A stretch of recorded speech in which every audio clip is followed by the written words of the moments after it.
On a damp afternoon along the Mekong River in 1931, in a small village called Prexbov, a child was born in silence. His name was Saloth Sar. No one at the time could have guessed that the boy would grow up to become one of the most brutal serial killers in modern history. Sar's family was well off, but his life was far from peaceful. At the age of 6, he was taken from his mother, sent to Phnom Penh to live with relatives, and then taken to Wat Bodum, one of the largest Buddhist centers in Khmer. There, the boy studied Buddhist scriptures, lived in discipline and solitude, under the stern gaze of monks and the steady sound of chanting. Within those sacred walls, he learned about compassion, selflessness, and letting go. But the first thing he really felt was discrimination.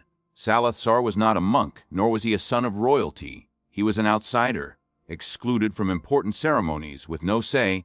No one really cared what he thought. And at an age when he could not even write his own name, he understood a simple truth: no one listens to the weak. He learned to be silent, not the silence of enlightenment, but the silence of a marginalized child who learns to survive by saying nothing.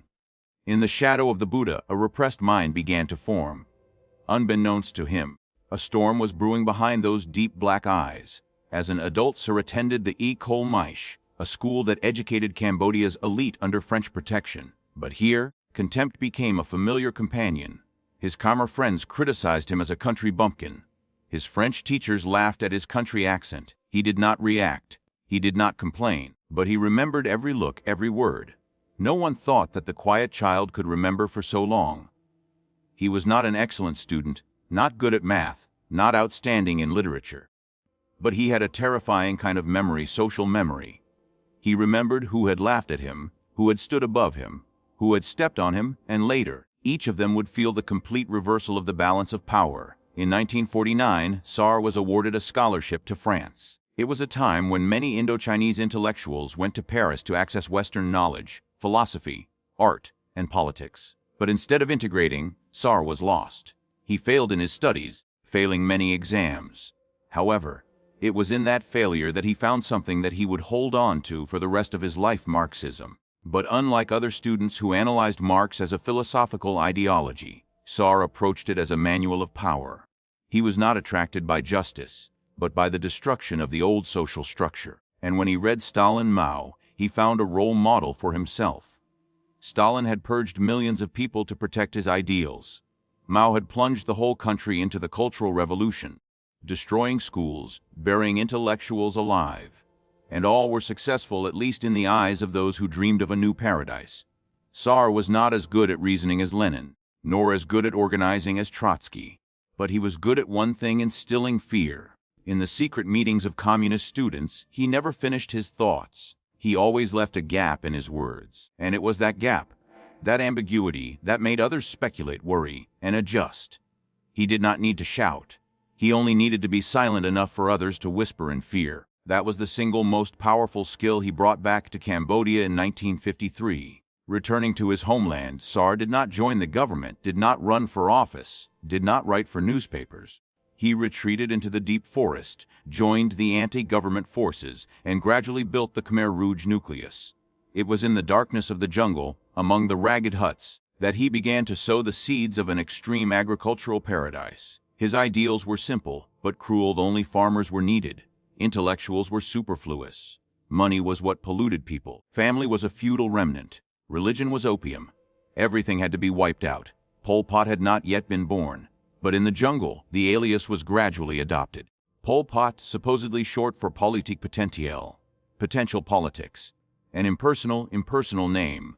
A name that, when someone used, they were not calling a person but an idea. And that was what made Sar more dangerous than anyone else. He had removed humanity from himself before he could destroy it in others. The strange thing is, as the world was engulfed in the Cold War, almost no one paid attention to the growing specter in the Cambodian jungle. Vietnam was busy fighting the United States. America was concerned with keeping communism at bay. And in that vacuum, the Khmer Rouge grew stronger by the day. Pol Pot didn't need tanks. He didn't need planes. What he did have was a group of desperate, uneducated, angry men willing to do anything for a vague promise of justice. In 1970, Cambodia was in crisis. The government collapsed, civil war spread, and Pol Pot waited until 1975. Then the Khmer Rouge entered Phnom Penh. There was no gunfire. There was no bloodshed when they took the city. But as soon as they set foot in the capital, Pol Pot gave the order the city was wiped out. The entire population of Phnom Penh was forced to leave within 48 hours. The sick, the children, the pregnant women all had to walk dozens of kilometers into the countryside. Everything civilized was considered toxic. Schools were turned into torture camps, hospitals into execution sites, and the city became cemeteries. That day, a child who had lived in the dark led his entire nation into a dark night without escape, and no one knew. That night began at Wat Bodum, where a child once bowed his head to chant and learned to live without anyone seeing him. Pol Pot was not crazy. He was not sick. He was just a man who had been abandoned and learned to silence the world with him. When the heavy steel gates of Phnom Penh closed behind the Khmer Rouge on April 17, 1975, an era ended and a nightmare began. None of the capital's millions of residents understood that they had just entered the most brutal game of survival of the 20th century. They thought the Khmer Rouge were a resistance force. They thought there would be reform, peace, even a new country. But they did not know that, in Pol Pot's mind, time had just been erased. History, culture, cities, names, intellectuals, memories, he had pressed the erase button, and he called it Year Zero. Year Zero. The idea was not new. Mao had tried to force the Chinese people to renounce their past. Stalin had banned religion. But Pol Pot went further. He wanted not just society wiped out, but people re-systemized. Phnom Penh residents woke to the screeching of loudspeakers on street corners, the voices of young fighters, mostly 14 to 16-year-olds in black uniforms, ordering everyone to leave their homes immediately. No luggage, no questions asked, no sick people allowed to stay. The Americans are about to bomb the capital, they were told. Emergency evacuation. But no bombs were dropped. The evacuation turned out to be the beginning of a sophisticated campaign of extinction. Hundreds of thousands of people followed each other, like ants on the way out of the city. There were women who had just given birth in the hospital and were forced to push stretchers. There were doctors who had just finished surgery, still wearing their blood-stained shirts, walking in the hot sun. No one stopped. Those who resisted were shot dead on the spot. Children cried, old men collapsed, and everything was in a sick silence, as if the whole country was hypnotized. But why did Pol Pot do it? Why wipe out the entire city? The answer lies in the cruel philosophy he believed in. The cities are the nests of reaction.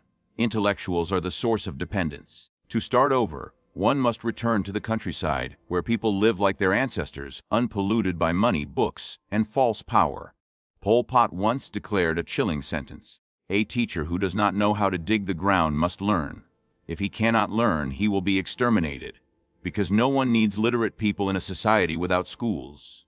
To him, everything modern was a sin. No more schools, no need for health care, no need for money, no need for the past. And to wipe it all out, Pol Pot created a society of anonymity. People were renamed Brother 2, Sister 3, Comrade A, Comrade B. Families were separated. Husbands and wives were not allowed to live together. Children were sent to camps to learn revolutionary ideology. Religion was completely banned. Anyone caught praying was executed. Statues of Buddha were smashed, scriptures burned. For Pol Pot, faith was not in God or Buddha, it was in hoes, shovels, and orders from above. The story of Dr. San, a survivor, is a chilling example. He was once the head of the medical faculty in Phnom Penh. After just one night, he was forced to wear black clothes and go to the fields to hoe with the farmers. He said that his hand, which was used to using a scalpel, was now bleeding because the hoe hit a rock. A child of about 13 years old passed by, looked at his hand and asked, "Are you hurt?" When he nodded, the child said, "Intellectuals are weak. They will die soon." And indeed, those who had held high positions, academic titles, and degrees were the first to be purged. Their crimes did not require a trial. Wearing glasses, death. Speaking a foreign language, death. Having books, death. Unable to farm, death. Pol Pot needed no evidence, no court, just a reason. There are signs of counter-revolution. And then a bullet. Or worse, a hoe. In order to save bullets, the Khmer Rouge ordered people to be killed with hoes, sticks, stones, or strangulation. In the so-called revolutionary production zones, people lived like in the Stone Age. They worked from 4 a.m. to 10 p.m. They were given only a thin rice gruel with salt. Anyone who fell in the middle of the field was left alone. Anyone who talked about the past was executed. In the minds of the Khmer Rouge, this was not a crime, it was social cleansing. Pol Pot once said, "It is better to kill 10 people by mistake than to let one reactionary escape." That was the justification for the murder of more than a quarter of Cambodia's population in just 3 years and 8 months. But the scariest thing of all is that people dare not cry. Children are taught from a young age their parents can be reactionaries. If their parents speak ill of the revolution, they must report them. A 7-year-old child, for fear of being held responsible, pointed the finger at his father and accused him of being a reactionary for telling stories about the old days when there was television. The whole family was taken away, no one returned. That was the most terrifying thing about the system Pol Pot created. He did not kill alone. He created a whole generation of people who believed that silence and cruelty were the new way of life. Every time someone was taken away, no one in the neighborhood dared to ask. No one dared to bow their heads. No one dared to look. And then it was their turn. A silent, paralyzing tornado that devoured the soul of a people. No bombs, no weapons, no tanks. Just streams of people, fields, and fearful eyes that looked at each other as enemies. The strange thing is, while people were dying and dying in the fields, the Khmer Rouge system still considered itself the cleanest in the world. Pol Pot did not live in luxury. He did not own a mansion. He lived simply, eating porridge like a soldier. But that was not modesty. It was a symbol. I am a just God. I have the right to kill whoever I want. And what made Pol Pot successful in maintaining that system was thorough brainwashing. He called intellectuals sick people. He called the cities bodies of capitalist germs. And the people, after a long period of isolation and exhaustion, began to believe it. When the body is starved, the mind weakens. When there is no one left to trust, people begin to trust anyone strong enough to give orders. Pol Pot did not need a beautiful ideology. He only needed an environment of despair to sow the seeds of poison and wait for them to grow into a spear that would stab back at the people. By 1977, international organizations were beginning to have doubts about the situation in Cambodia. But Pol Pot would not allow foreign journalists in. When forced to receive a Chinese delegation, he showed them only model agriculture, a few pre-selected villagers smiling wryly, reciting slogans mechanically, and when the cameras turned away, they moved on to the next mass grave. It was during those years that the infamous killing fields were formed, where thousands of people were murdered in the night, their bodies piled up, buried carelessly. Children had their heads smashed against tree trunks. Pregnant women had their bellies cut open. The elderly were starved to death. And all of this happened in silence, just as Pol Pot had lived to die. No one needed to hear, only someone needed to be afraid. None of them knew why they had been chosen. None of them understood why civilized life had suddenly turned into a game of survival with no way out. But perhaps, for a moment, they remembered a city called Phnom Penh. They remembered the fan, the wooden chair, the calendar on the wall, the little things that were once called counter-revolutionary. And in death, they understood sometimes nightmares do not begin with a gunshot, but with a gentle word. We have come to liberate you.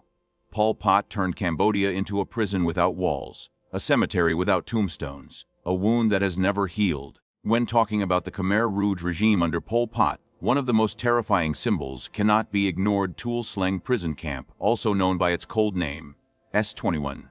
This was not a normal prison, but a sophisticated torture and ideological purification center, where thousands of people who were once considered comrades or citizens were turned into victims of unimaginable brutality. Notably, one of the signs that people were sent to S-21 was wearing glasses. The story of the death warrant glasses is not only a chilling truth, but also a symbol of the ultimate absurdity of the regime.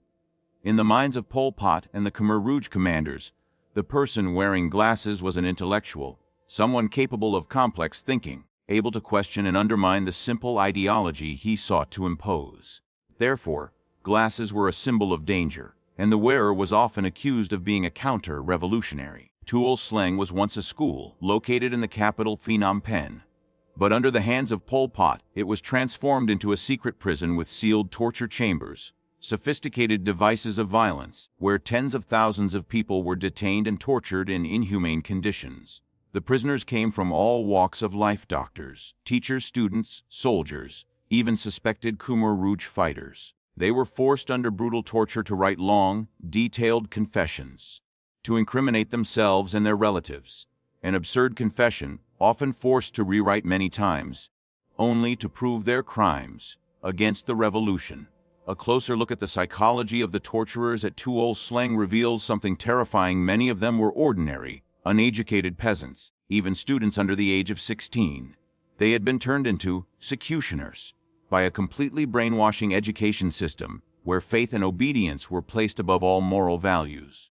They tortured their fellow countrymen not out of personal animosity, but because they were ordered to do so by superiors, and because they feared that being suspected of being counter-revolutionaries would get them killed themselves. Voluntary confessions were treated as evidence and became a tool for the Khmer Rouge to systematically cleanse society. The strange thing is that in many cases, confessions were forced to the point of absurdity, even forcing people to confess to being spies for the Americans, the Vietnamese, or the French, even though they themselves did not understand the meaning of the accusations. But for Pol Pot, the truth no longer mattered. He believed, if the enemy does not confess, we will force him to confess. The sooner the better. This absurdity highlights how an extreme totalitarian system operates without justice, only blind obedience and constant fear. People live not only in physical slavery, but also in the ultimate psychological oppression. They are forced to torture their conscience, identifying themselves as enemies of the revolution before being executed. It is hard to imagine the horrific scenes that took place inside Tuol Sleng. People were beaten into insanity, forced to confess to bogus conspiracies, and then led to mass graves. And the cruelest thing was that the torturers, many of them brainwashed teenagers, were also victims of the system, turned into instruments of senseless killing. In that context, Pol Pot was not only the head of a genocidal regime, but also the architect of eternal silence. He deprived his victims of any opportunity to protest, any right to survive, and instead created a voiceless society. The people could only bow their heads and follow orders in paralyzing fear. That made the Khmer Rouge last longer, even though their crimes became one of the darkest chapters in human history.